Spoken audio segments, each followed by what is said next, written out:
Discover Help presents Stress-Free Living with Ray Samich and Mr. Stress-Free Ratanjit S. Sandhi. This audio program is an unscripted and unrehearsed conversation between Ray and Ratanjit. It is shared with you in hope of adding value to your life.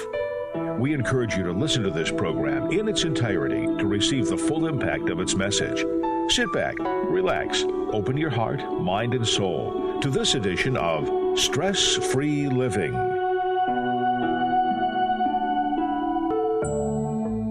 Welcome to Stress-Free Living. Thank you so much for being with us today. I'm Ray Samich, and it is my great honor, privilege to introduce all of you to my longtime radio colleague, co-host of this program, and my dear spiritual brother, Ratanjit Sandhi. Ratanjit, how are you today?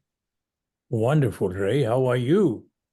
I am wonderful too. Thank you to be with you, to be with our Zoom guests that we've already had a chance to speak with today. It is always such a great privilege to be with all of you.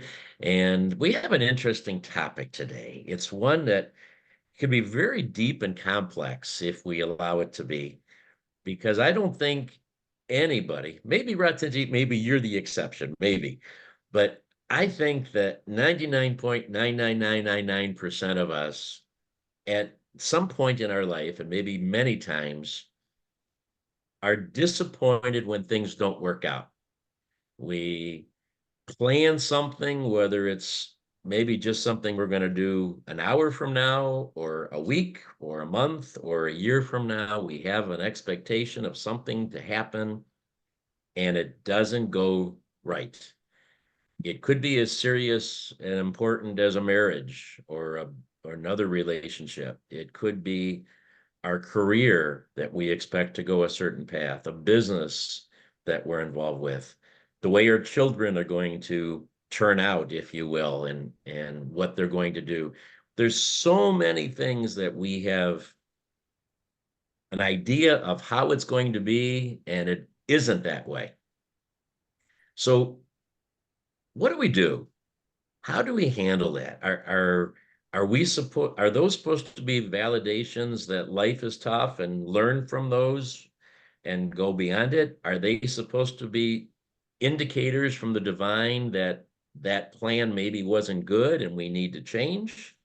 Are we supposed to at any point give up and just accept that this is the cards that were dealt me and it's okay? Or are we supposed to take those as a inspiration to continue going forward? There's so many ways that we can look at those. And how are we supposed to know which path to take when things don't go the way we want them to? It's a very complex topic. And, there are so many ways you can go about and understanding. Now, there is a simple aspect of life. Once we come on this earth as a child, and we grow up as a human being, and we observe, certain things. Basically, is a effort and effect. Anytime you do something, something else happens. So you learn things.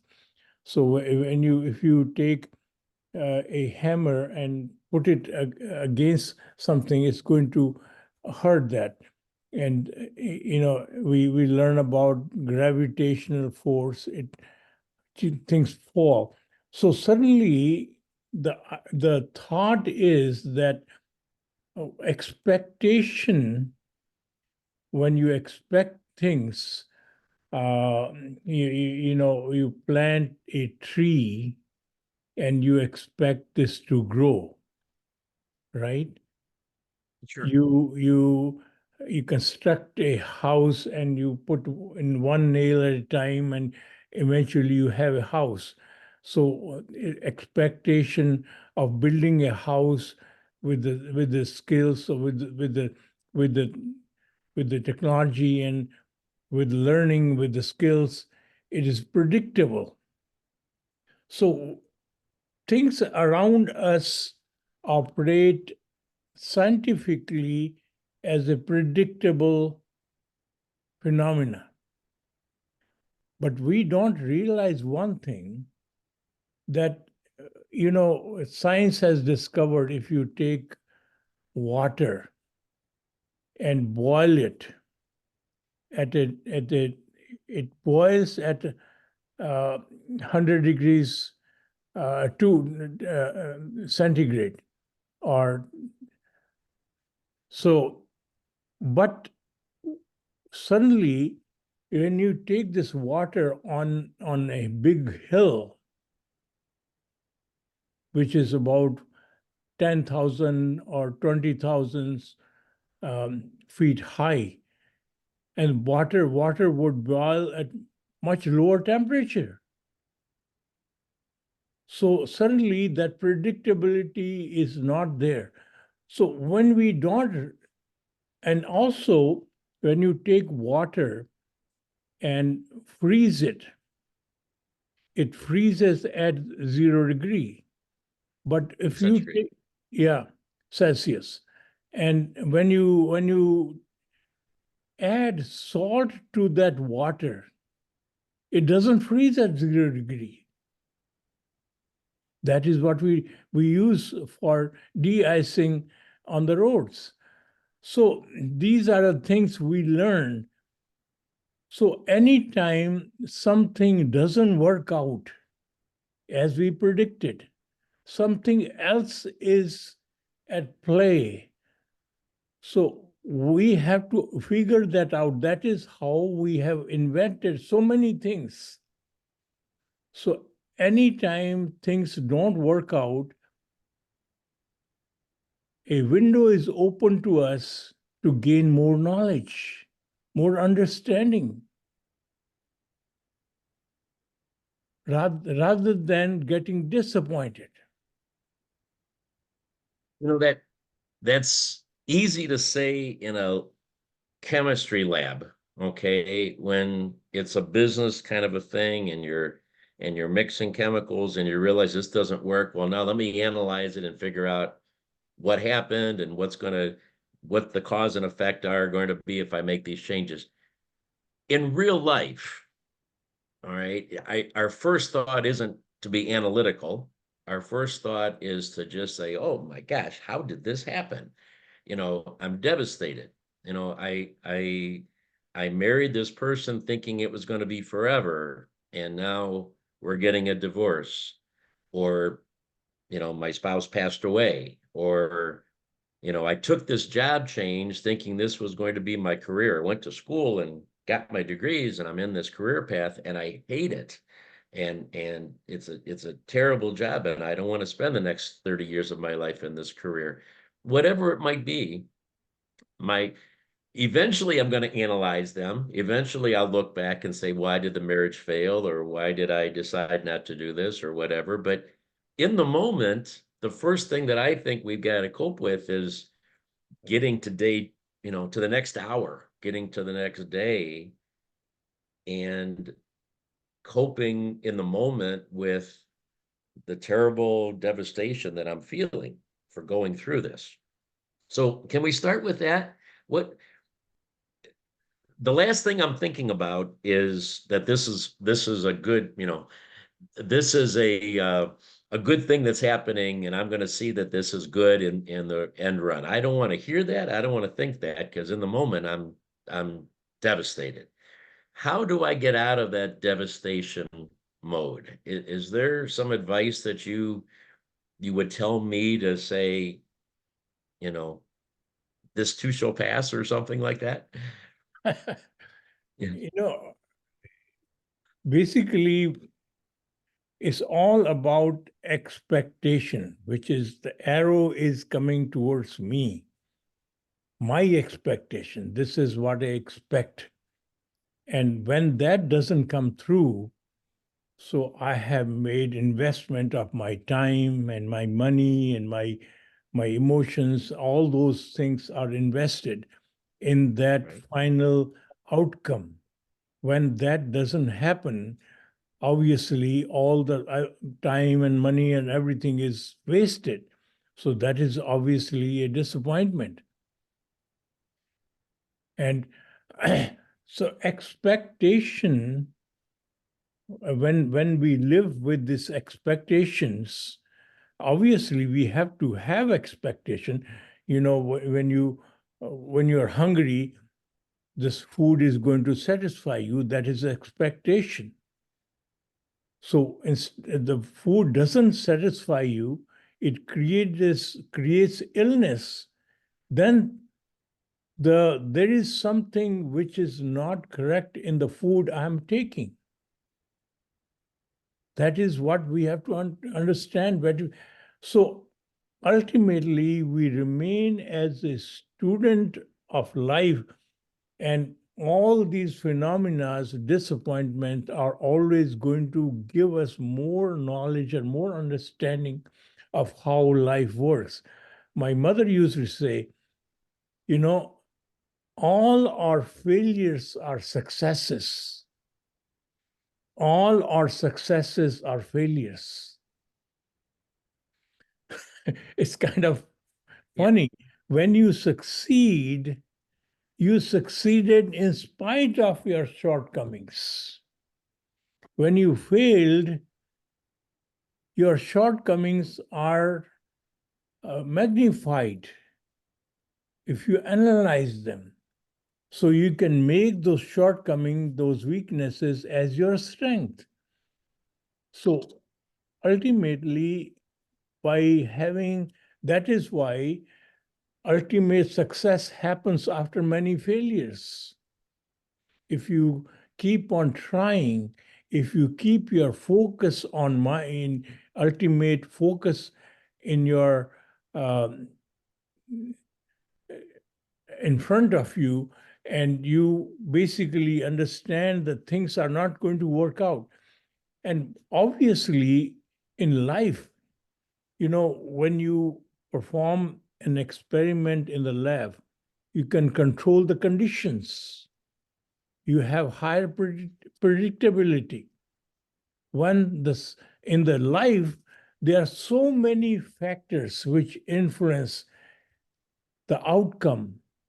If any of those factors are not noticed or not controlled or not known, the outcome is going to be different.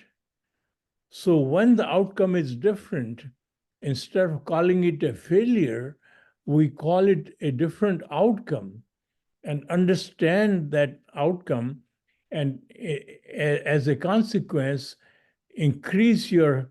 comprehend your knowledge better, and you are preparing yourself for better successes in the future. Right? Making some notes as you're talking. There's so many good things to do. If I were, and I think the way to approach this today is maybe that we've all got this friend that this is going through. Okay. Maybe it's easier to relate to it, because if it's happening to us, our own emotions are so intense that it really is hard to cope in the moment. You have to get through so much when this is happening to us. But if we approach this as if it's a really dear friend that is undergoing one of these tragedies of some sort. So to tell them that, life isn't done in a laboratory. I think that's really pretty powerful to explain that in a laboratory, you control the humidity and the temperature and all the other factors that have a perfect sterile environment to be able to conduct experiments. So when you're just changing these variables and you're putting this together, the predictability is for the most part going to be the way the outcome works. But in life, we don't live in a laboratory, and everything basically is not controlled. Everything around us, all the people around us, all the things that are happening around us in this world that affect the outcome, nobody knows how to control those. They're not controllable. And therefore they're not predictable. And I think that's a pretty powerful statement to share with my friend in that situation, because one of the things it does is it takes it away from saying, why did this happen to me? Why why did I get this devastating situation that is potentially ruining my life? Well, it's not necessarily you, it's the whole world around you that has to come together in a certain way. And that's probably not going to happen because you can't predict life because of all these outside interferences that are out there, all the volatility around us, that any one little thing that can happen in an uncontrolled environment can mean your expectation isn't met. I think that's a pretty powerful thing to start with. And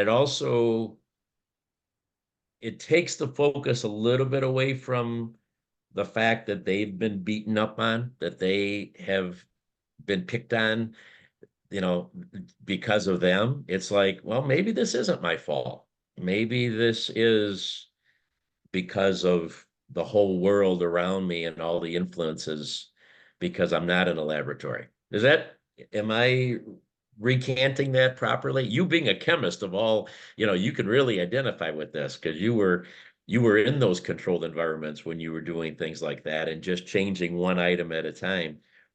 In the real world, changing one item at a time might be 100 things at a time because of the influences around you. Absolutely. Yeah. That's basic understanding, and then knowing the effect of our conditions is your education. Ultimately, you understand the effect of when you speak as authority. You are a CEO, and everybody is working for you. You can use a harsh language, and they cannot do anything. But when you come out of that environment and other people are not working for you, the same harsh language doesn't work, right? Right. Yeah, you So, didn't change, but the things around you did. yeah, thanks. Yeah. So similarly, if you are married, when you are dating, you are constantly you cannot do enough for your loved one. Your whole focus is, what can I give? What can I do? What can make her or him happy? But once you get the trophy, once the certificate is given to you and you are married, so now she cannot go anywhere. She's mine, or he cannot go anywhere. He's mine. But then your expectations from others are higher. So your marriage, good or bad, basically happens based on whether your expectations are from you or expectations are from your partner. If your expectations are from you, you are constantly wondering whether what can I do to make him or her happy, then marriage is going to work. When you are constantly thinking, why isn't he doing for me these things, or she doing these things for me? When you start, your your focus is always on expectation from other, you have stress in your marriage, stress in your relationship. So similarly in life, instead of focusing on all only on your successes, only on what you get out of that, and that is how we are focused. The entire life, our focus is, what would I get from it? So when you generally a question people ask, let's meet this person. So what is in it for me? What would we gain from it? So we are constantly looking for our self interest. And our entire life, our entire decision making is based on that factor. That is We're gonna take why. a break. Go ahead. I'm sorry. Go ahead. Let's take a Okay. break. Yeah, we're gonna take a break. I'm gonna pick up on expectation though when we come back, because I think that is also another fair question to ask my friend going through this. Are you devastated because this didn't happen this way, or it did happen this way? Or are you devastated by the fact that that didn't meet your expectation? What really is the problem here? Is it because it didn't happen the way you expected it to, or because it happened at all? And I think, in the case of what you just talked about with, a person trying to get married, working for months and months, maybe years and years to claim their trophy, as you said, was their expectation that once they won that trophy, now everything is going to be given to them? Their spouse is just going to take care of them all the time and they never have to give any more because they've been giving everything on that road to getting that trophy? Was that the expectation? And is that therefore in any way a realistic expectation that they're devastated by, or are they devastated by, actually what's happening? I think it's a really good point to pick up on. So we'll come back with that. We're on stress-free living today and talking about when things don't work out, whatever it might be, when something doesn't work the way you thought it would, what do we do next? We'll be back and continue this conversation. Stay with us. Okay, your turn, folks. Give us some questions or thoughts. Hello, good morning, everybody. I Morning. think my net was not working properly. I couldn't join you earlier. The question of expectation is who fixes the expectation? So that is our mind is fixing the expectation. It can fix that I will have a profit of 100,000 or 200,000 or a million. So expectation itself is a floating thing which we fix ourselves. And then when it doesn't work out, we feel one way or the other, whatever way you can put it. So fixing of expectation is also an important thing. What is how we fix it? Yep. So I Am I clear? understand. Give me no. I'm sorry. Give me Yeah, another just word for fix. Give me another word for fix. Would fix it be set? maybe what is the quantity of expectations? Suppose I said I will make a deal today when earn 100,000 and I earn 80,000. Okay. So Okay. I am fixing 100,000 and then I get devastated that, oh man, I didn't meet my expectation. Okay. Right? Thank you. That is my That's question. clarified. That clarified Yeah, it. I got it. Thank you. right. Thank you. Who else has something? Quickly, we have a little time. So, Ratanjit, setting expectations before you start something, at least in a business sense, do you agree is something that should be dealt with up front? So when you meet somebody and you're going into a venture or a journey, that you set expectations together so that you work towards those expectations to be met on both sides. Is that a healthy approach? It's a good question. We are back on Stress Free Living, interacting with our Zoom guests during the breaks, and we continue after the show. If you'd like to be part of this audience, you're always welcome. Check out our Stress Free Living radio channel on YouTube, and you can find that all the time easily just by putting in that into the search for YouTube, Stress Free Living Radio. And among other, well, you'll get about 130 shows that you can watch or listen to yourself, but you'll also see on there the Zoom link.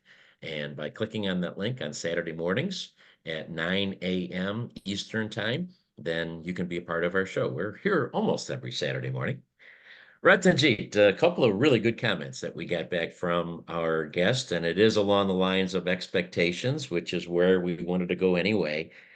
Let's start with expectations. We know that they can be devastating. We know that setting expectations can really hurt us because it's so hard to live up to them. But aren't they also a good thing?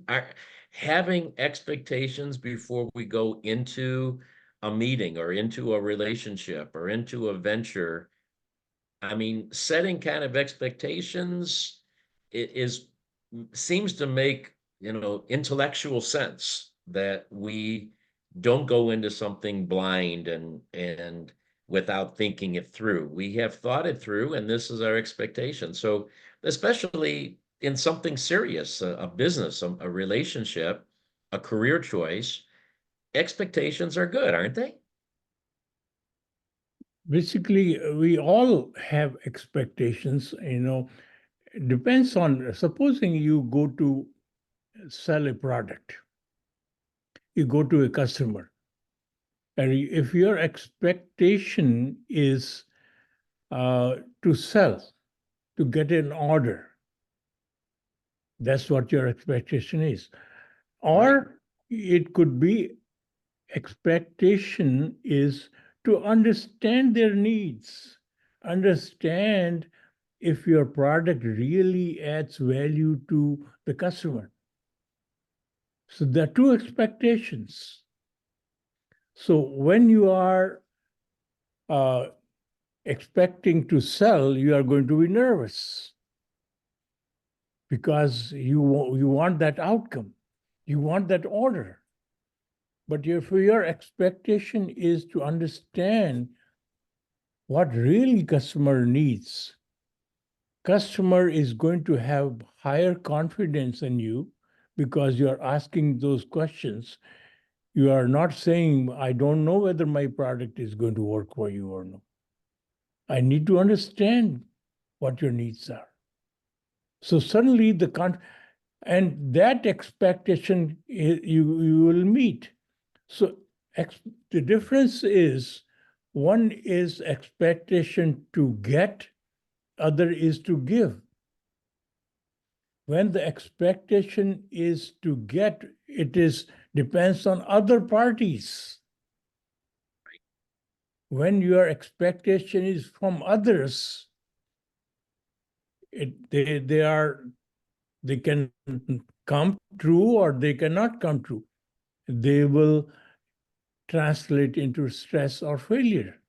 But when your expectation is from you to provide the service, to provide a better product, your expectation you can control.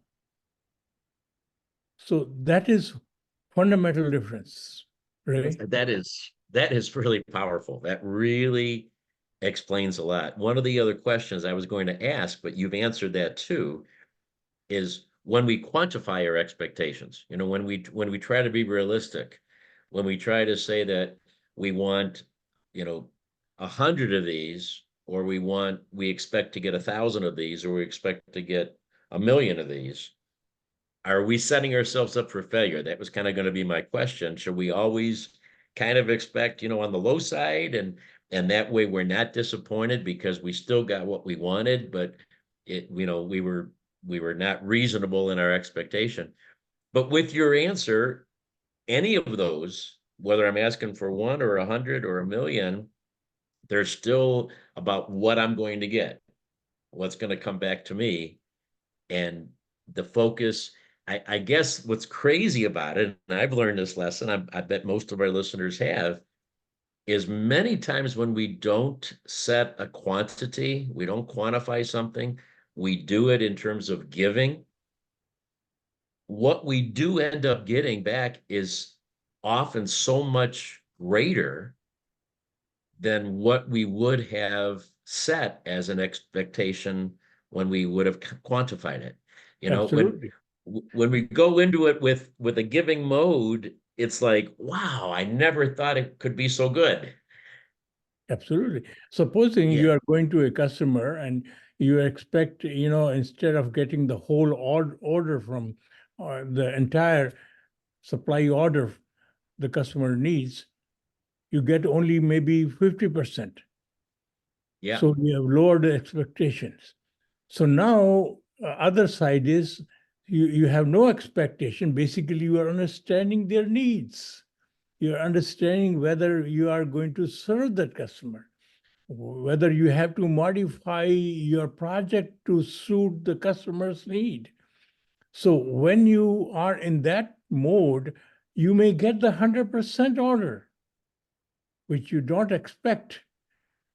Or you might, in that example, because it happened to me once. I was making a presentation and they immediately didn't talk about giving me an order. But what they said is, would you speak in front of the association? The guy happened to be the president of his association right then. And he says, would you come to speak in front of them? And suddenly the whole scenario changed from getting one person's order to being in front of a whole bunch of people just like him that I could make an impact on. And, from a business standpoint, potentially get a whole bunch of orders from a whole bunch of other people that I never would have imagined that could have been the outcome of my presentation.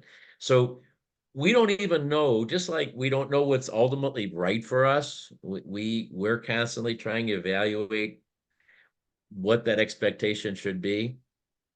When we're disappointed by shooting too high, maybe what really happens is that we're shooting too low.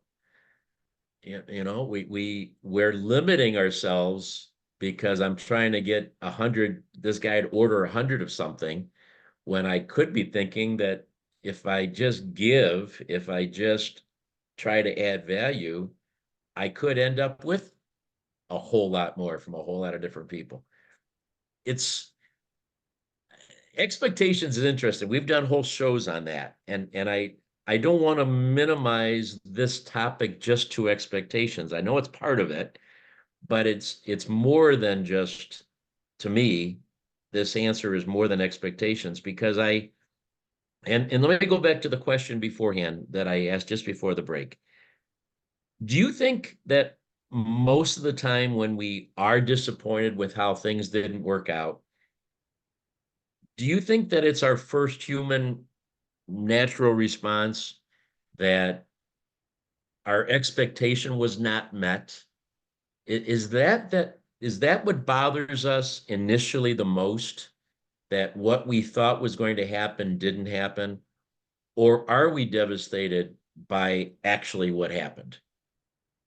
Fundamentally, when your expectations depends on others, your expectations from others, sooner or later, you are going to be disappointed. It all translates into understanding what are we here to do? What is our mission? What is the purpose of this short life? 100 years, 90 years, 80 years, 60 years, whatever the lifespans we are given. What is our purpose? We know our ultimate destination. We have to leave here. This entire life, no matter how much wealth we collect, how many trophies you collect, we are going to leave them all here. So my purpose of life, what is my purpose of life? Is it to go to college and get a big degree and get a big job and find a great partner and have children and have a family? What is my mission? What is my purpose? So before I say that, what do you think is our purpose? Well, Right. you've told me, a million times on this. Our purpose is to add the highest value in every situation, every encounter, every opportunity. We're here to add the highest value. Yeah. So, that is not what we are taught. No. We are not at all. We are right from the beginning, get good grades so that you can get admission in a better college, get good education, and get a good job, and get a good partner. And then we desperately try to have children so that they can add to our name. They are successful, and we have a prestigious situation in the community, and we have the big house and big car and big things so that people have respect for us. So all our direction is what is in it for me. And we are setting ourselves for disappointment. But when you focus on your mission, you cannot set your mission until you understand. You mentioned adding highest value, but you cannot reach there until you understand who you are. You know, we on this show we have said this many times. There are three faculties of us as human being. We have this human body, and then we have this intellectual computer attached to us, which is, we call it as brain. And then there is this human body is intact when we die. So there is something else, the enlivening force which makes this human body alive.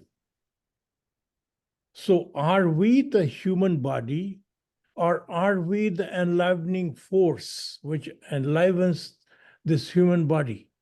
So the objective, the mission of the human body is going to be different.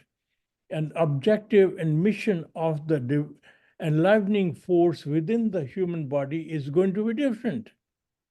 So depends on who we think we are is going to control our mission.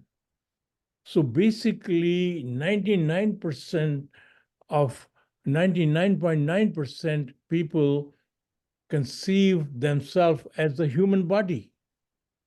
I'm male, I'm female, I'm black, white, American, Indian, and all these associations associated by human body.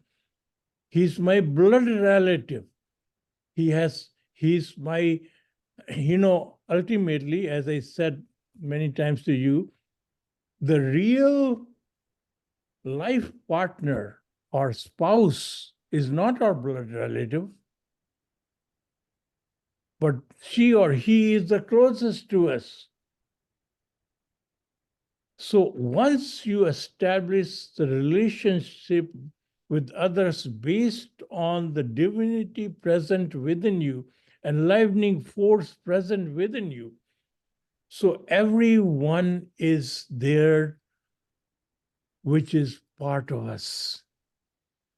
So our purpose of life then becomes in thinking of, if we are enlivening force, then our purpose of life is to serve that force within us, rather than enlarging ourselves, and then serve the force in others around us. So our direction of our motive is not from others to me anymore. My purpose is to serve others. When you are serving the highest force in this universe, the universal power, you cannot practice mediocrity. So that is how we add the highest value to the divine force present in us, around us, and suddenly your mission is different. Right? I think we all understand that we live most of our life on autopilot. And when something devastating happens to us, it causes us to stop and kind of do an evaluation of where we're at, what we're doing. So when something doesn't work out, going back to the title of the show, depending how severe it is, if it's a minor little thing, it isn't enough to affect us. We we're disappointed for a day, but the next morning we get up and continue. But if it's something major, if it's something devastating, I think part of us wants to think that maybe the reason for that is to reassess what happened to take us to that point and figure out what we should be doing going forward. So everything you've just shared would be, I think, the appropriate thought process to have in that moment of reassessment. Is like, whatever didn't work out, was it because I was thinking about adding highest value? Was it because I was thinking about everything is for me and inward towards my personal ego and greed? Or was I really was I really living a life that was adding value to others and was in a giving mode? And who am I? Who's the real me? Because, again, those devastating things should, I think, cause us to reassess where we're going to go from here for the rest of our life, and figuring out who we really are and what we really want and what our purpose is an appropriate conversation to have with ourselves at that moment of whatever caused us to stop from the freight train that we were rolling on. So all of that makes perfect sense. I hope it does to our audience as well. But I'm still at that mode, Ratanjit, prior to that evaluation, prior to that reassessment, because I don't, if again, my best friend has been devastated, I don't know if they're open in those first moments to that deep a concept and that deep a reassessment. I think that could happen in a couple days later, but I don't think it's going to happen in the early moments because they're not able to think analytically that way. I don't think, maybe I'm wrong. Maybe it is, maybe they can, but I would just think of things that I want to help them with to get to tomorrow morning. Okay, to get from this moment of devastation to make it for the first 24 hours through there. And that's, I'd like to go back and try to get you to answer the question again that I've asked. And you never try to avoid my questions, but you go off on interesting tangents sometimes instead. If I were to tell him that just went through this, ask yourself this question: are you devastated by this because of what happened? Do you know for sure what happened is terrible? Do you know for sure what happened wasn't part of a divine destiny that is going to, in the end run, create better things around you and the world? Have you thought about that? Are you devastated by the fact that this is so bad, or are you devastated by the fact that it didn't meet your expectations? That you thought it was going to be this way and it ended up not being that way? What's really causing your mental anguish on this? And is that a fair question? I would love your opinion on it, because it seems to make a lot of sense to me that is a question that I would be able to think about even in those first hours, that says, maybe you're right. Maybe I don't know if this is the end of the world for me. Maybe it's not. Maybe this is a new door that's opening that's legitimately has potential for greatness. And maybe I'm just hung up on the fact that it didn't go the way that I thought it was supposed to. What's your thought on that? I think you need to take a break and we'll come back. You trying to avoid this question. No, All right, we're continuing on stress-free living, and I'm gonna nail Ratanjit down. He's gonna give us the answer to this one when we come back. This is stress-free living. Please stay with us. All right, you got 90 seconds to think of that answer. In the meantime, so Darshan, I know your mic was open last time and you didn't have a chance. Go ahead. No, I think that several things. I mean, this is a really deep topic. I would think that in the immediate aftermath of a tragic event, I think you need human closeness and contact and warmth and sympathy. And but I think on a larger question, there is a philosophical text in India that deals with these two questions that we're talking about. What makes an action moral? And second is why don't expectations match results? And I think this is very interesting. I think Bhai Saab already gave the answer that what makes an action moral is adding the highest value, as he says, or selfless action. Um, and, uh, and second is there is a very interesting line in that text that says, all you control is what you do. You don't control the outcome.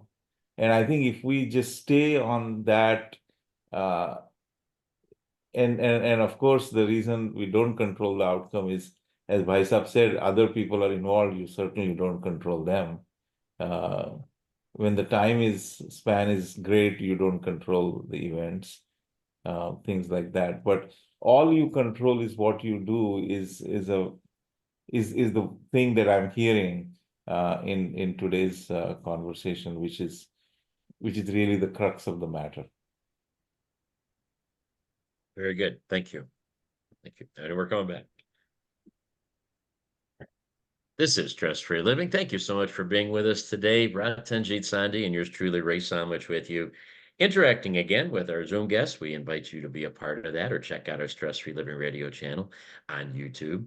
Ratanjit, I want to get to some of the comments that were just made. It appears that we're on the right path for this discussion, but maybe I'm just the only one that wants to know this answer, but I really, it seems to make sense to me, to paraphrase the question one more time, that we're more upset when our expectations aren't met than maybe we are about the reality of the situation.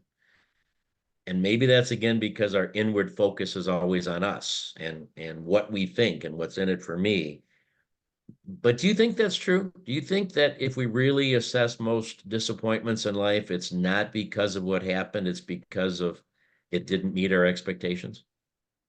You know, I mentioned many times we don't live our knowledge, we live our habits. Our habits are basically looking for a band-aid, not a full solution. So you have a heart attack, and during that, your daughter's wedding is going on and everything is going on, and you cannot afford a heart attack at that moment. You go to a doctor and they say, can you not fix me right away and so that I can attend the wedding? Whereas once the heart attack is a consequence of much bigger situation happening in your body. So until you change the paradigm of your thinking, change your habit of living, heart attack band-aid is not going to help you much longer. You're going to have another heart attack. So this is how your question is based on what do I tell this friend of yours who is having this hard time so that he can temporarily have some peace of mind. Of course, as one of our guests said, that whenever bad situation happen, you need sympathy and love and loved one around you, and those things are important. So calm a person down so that they can assess the problem on a longer basis and understand the consequence of what has happened to them. Until we realign ourselves, our life, to our mission of adding the highest value, basically serving the divine present in others and within us, we are on the wrong path. So we still do the same thing. We still get education. We still find a good life partner. But our choice of life partner and choice of job and choice of our education is going to be different. It's not going to be simply to have glamour around us or more money from the job around us. The skills and my partner is going to help me with my ultimate mission of adding the highest value.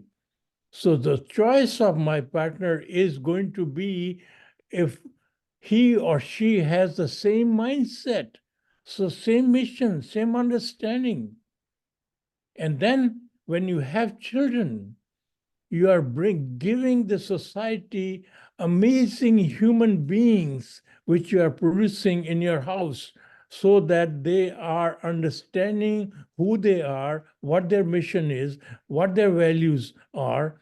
So everything which you do in your lifetime, whether you select a partner or have children or have business, or all those things you still do, but your objective is through all these association and everything, you are making a major difference in the society. You are adding the highest value. You are serving the divine force. So anything you do cannot subtract value. It can only add value, right? We talked earlier about the statement of being in a laboratory, and therefore the outcomes are so much more predictable. And so then we said, outside of that laboratory, it's not. So, and one of our guests even just said again, we can, and I wrote it down here, all we can control is what we do. We can't ultimately control any outcome because of all those other outside factors. But a new thought kind of was added to that with what you just said, and that is also some of the choices we've made on this path of setting this expectation could also be at fault. I mean, if we chose our partner in life because they were handsome or they were beautiful, or they were rich, or they had an amazing personality, so everybody loved them, and so we knew that we'd be popular because they're popular.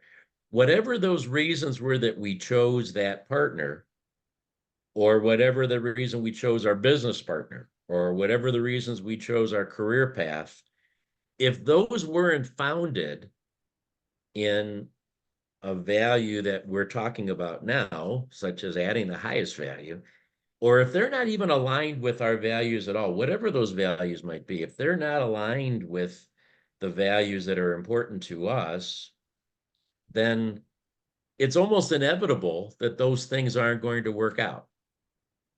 So it's not just that we can't control the outcomes because of others. In some cases, maybe we're destined for failure because we also have made some really bad choices along the way.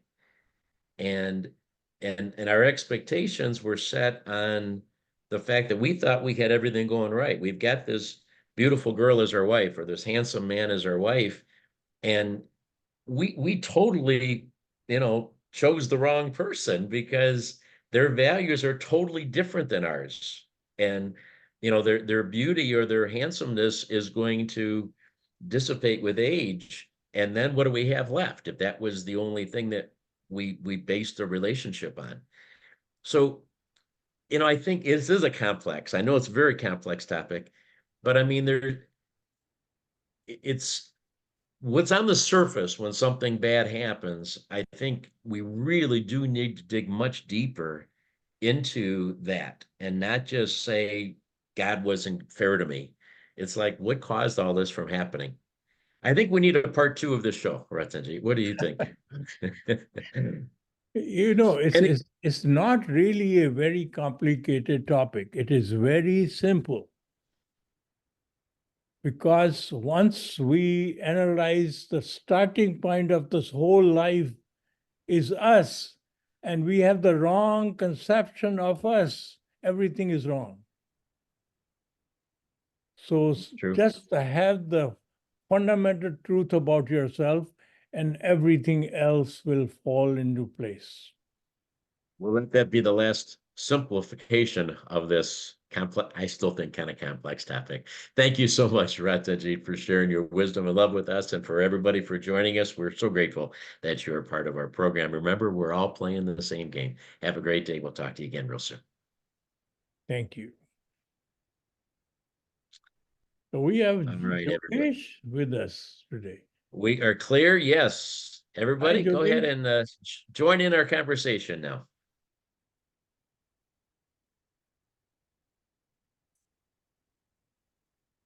Sahil, you Feel have free, open your mic. you have a point, you have a question, or you have a comment? I do have a question. Firstly, thank you so much for this session.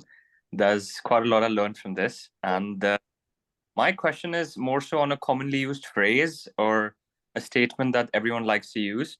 So my question is, usually in life or in sport, we try really hard, but sometimes we don't get the desired result. And the default response that we get from everyone else after we haven't got the result is, oh, maybe it just wasn't meant to be. Oh, it's fine. It just wasn't meant for you in this situation. So my question is, have we as human beings just come up with this statement to allow us to just settle for the result and use it as a coping mechanism? Or in certain situations, things genuinely aren't meant to be, and no matter how hard we try. So what are your thoughts on this statement? Yeah, I just want to gather your thoughts on this. So if we are parked in the wrong place, all the statements are wrong. Mm-hmm. So when you are making a statement consoling others, it's not supposed to be, it's not meant to be. Basically, you are gaining some brownie points with other person, making him calm, and the real fact of life is that unless you understand who you are, what your total mission is, everything is wrong. Mm-hmm.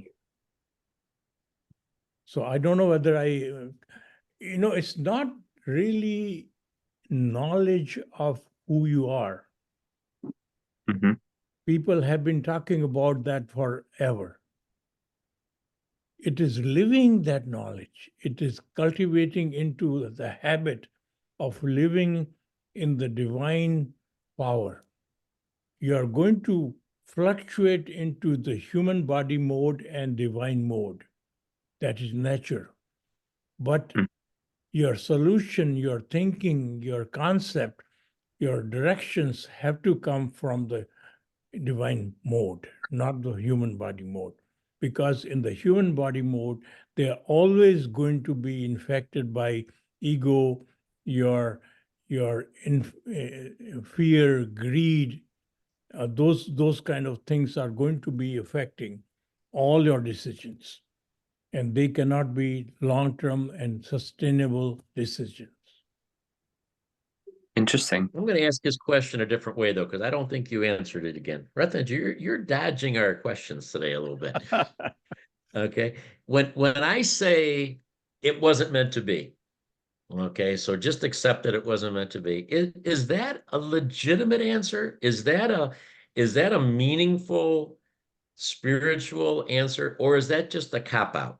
Is that just an easy way just to say, it wasn't meant to be, so write it off? Or is there depth to that? Is there really truth to the fact that it didn't happen because it wasn't supposed to? This answer is always given in the human body mode.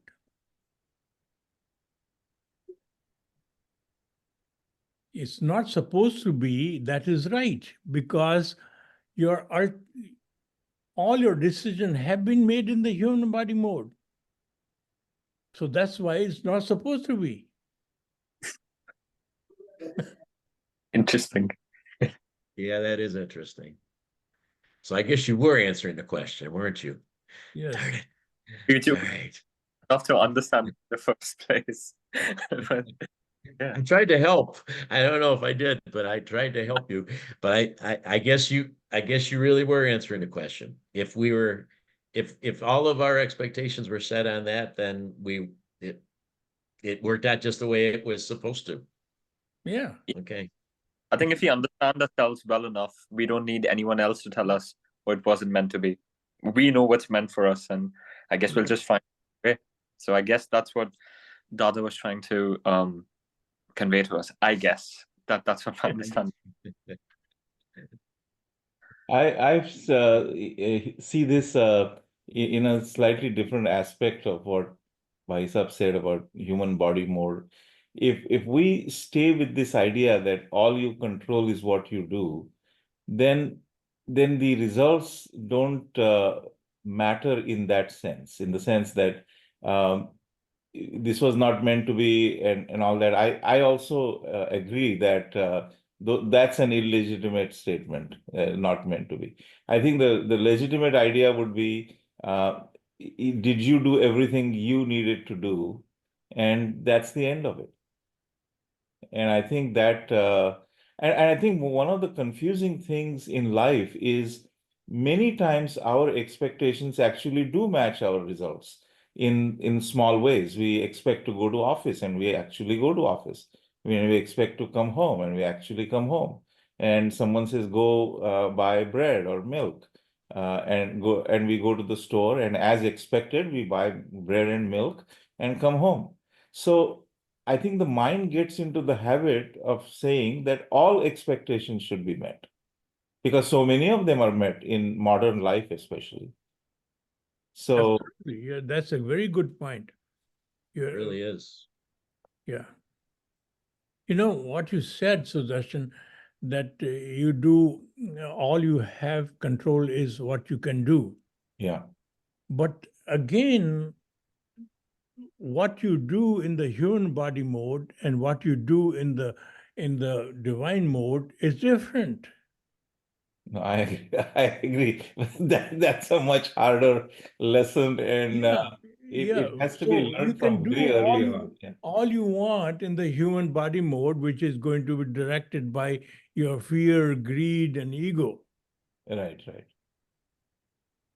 And that's where the adding the highest value or selflessness comes in. But So selflessness is in the human body mode is ego driven. right, yeah, you want credit for selflessness. Yeah.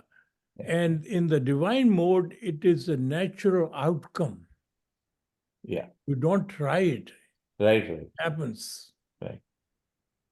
Yeah.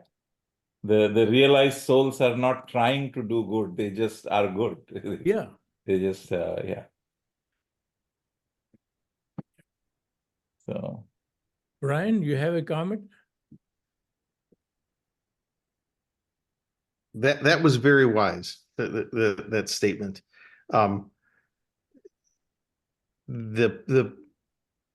The human body mode and then the divine mode. We operate on ego. We want to be satisfied.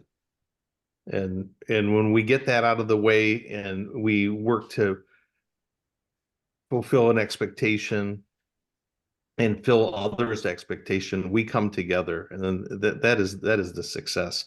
We get disappointed because we want to be satisfied, and we're conditioned that way. That's how I see it. And we talk about this, and you talked about it as with children, Ratanjit, at a very young age.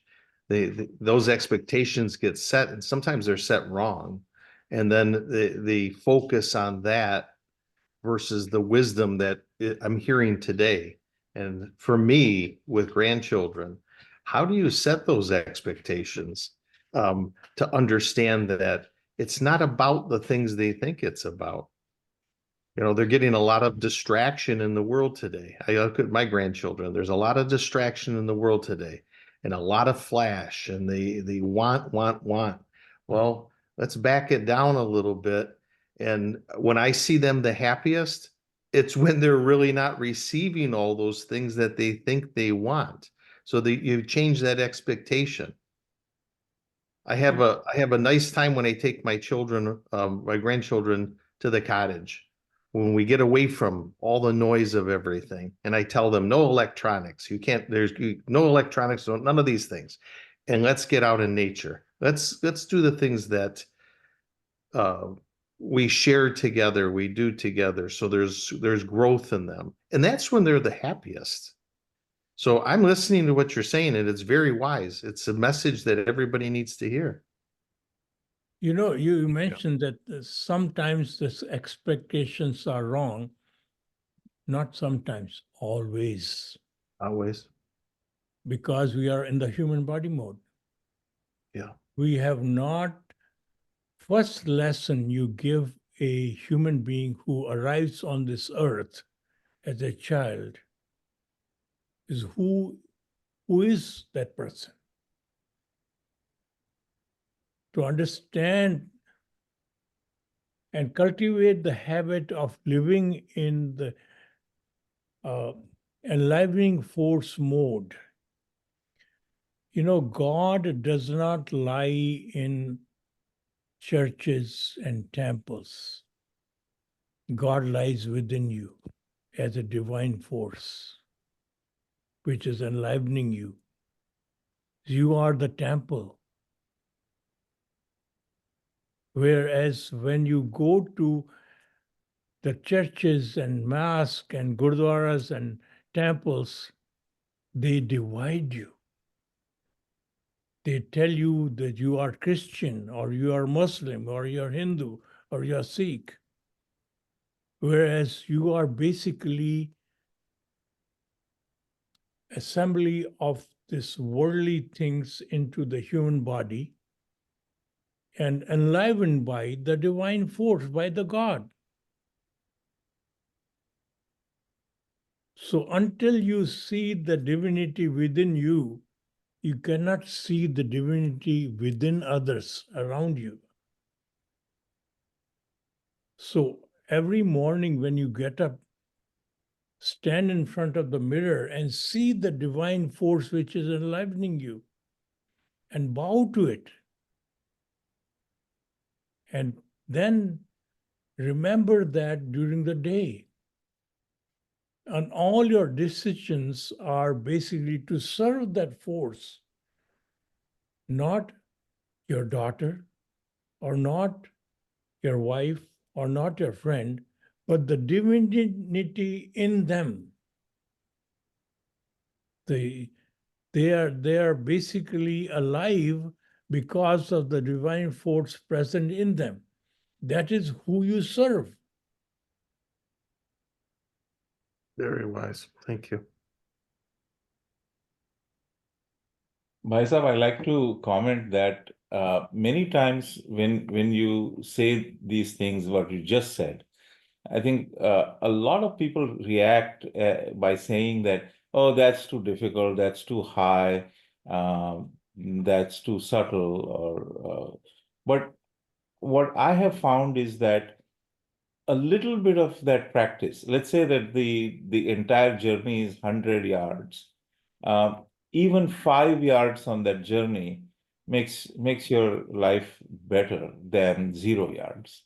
So I just want to mention that seeing divine in everyone, if even if it's practiced 5% of the time, your life is better.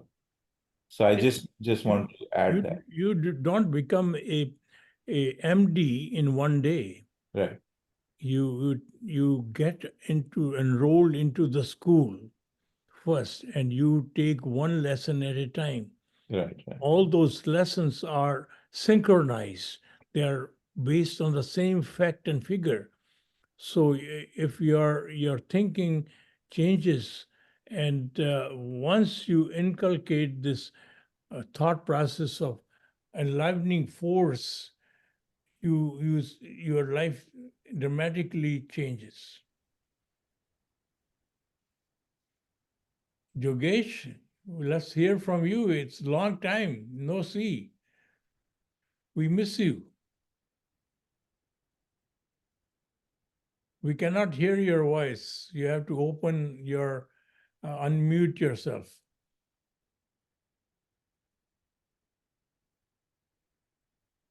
No, we cannot hear you.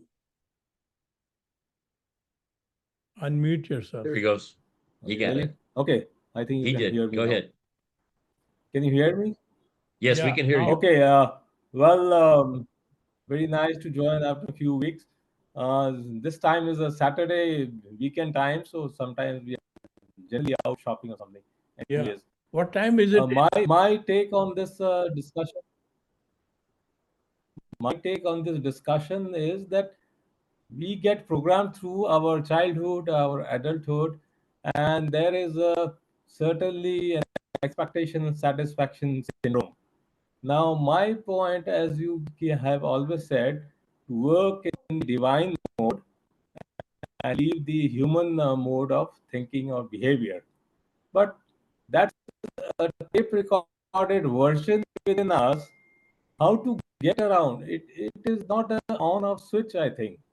Slowly and slowly, as Mr. Sudarshanji also said, I think we have to take gradual steps to reach to the divine mode of functioning. Is that what is the right way to think or approach? Again, as when you enroll as an engineer, which you are, you join the college to become an engineer. You don't become an engineer in one day. So you get on the path of on thinking and living in oneness mode, divine mode, and and basically you have to make that a part of your life. So anything you do on a regular basis becomes part of your life. So that is why this exercise, doing every morning, reminding yourself who you are, standing in front of a mirror, and is reminding you. So basically, like in all the religions, they ask you to do your prayers every day, basically to get connected to Yes, that. So similarly, the real right. prayer That's is, very right. But in I have another doubt as to what is the criteria to decide within yourself whether are you working in the oneness mode or you are still in the human body mode. Please Because forgive me. I have to sometimes leave. to Ratanjit, do things something's come up here, worldly so I have to ways, go. like okay, go to all right. deal with your Okay. Yeah, it's okay. Uh, uh, so you're coming broken. You're not, no, no to pick sound. up the things again, how do we decide that we are functioning in the divine mode versus being in the our routine human mode? Keep on practicing continuously and keep on doing this, and you will discover sooner or later what you thought you were in the oneness mode, you are not. And eventually, once you are in the oneness Yeah. mode, you will know that you are in the oneness. So But that again, will be it's not like once you operate in a oneness mode, you are going to be always operating. You will get back to the human body mode even after practicing oneness mode. So you have to continuously try to remain in the oneness mode, and once you are in, it starts with our initial practice of being utterly grateful for everything. So gratefulness, once it is embedded in you, you disown everything. Everything becomes a gift to you, and you become right. and suddenly detached to everything. So that's the prerequisite of starting into oneness mode. Can I come in here for a minute? Sure. gratitude, and detachment. So, I warm, guess that take this evening. Yeah, An, you're trying to Yes. get in? Come on. yes, sorry. Warm greetings to all the gentlemen here. I don't think I'm going to make a very accurate statement, but whatever I have grasped or grabbed or experienced, I would like to share there. You know, the minute your mind learns or it has acquired the understanding, there are two modes. One is the oneness mode and one is the human mode. The biggest mistake that mind does is, instead of judging your own self, that whether you operate in oneness or you operate in human body mode, it 99.9999% starts judging the other person in conversation, that whether he is in the oneness mode or he is not in the oneness mode. So I think this is the biggest challenge that I faced, and I don't know if Ratanjit ji can add some light or understanding to it. This is a very brilliant and accurate point. And because you are not going to change the world, you are going to only change yourself. And by changing yourself, you are changing the world. And basically, whenever I went to any seminar or lecture or anything, audience people will come later on and they say, how can I teach this to my child? They are always suddenly assume that they are in the oneness mode, just like what you said. So it is a constant challenge. Then, first of all, in this life, no matter how hard you try, you cannot be 100% in oneness mode. You are always going to fluctuate between the body mode and oneness mode. So you have to have this commitment of transforming yourself into the oneness mode again and again and again. Then only you can conduct this journey.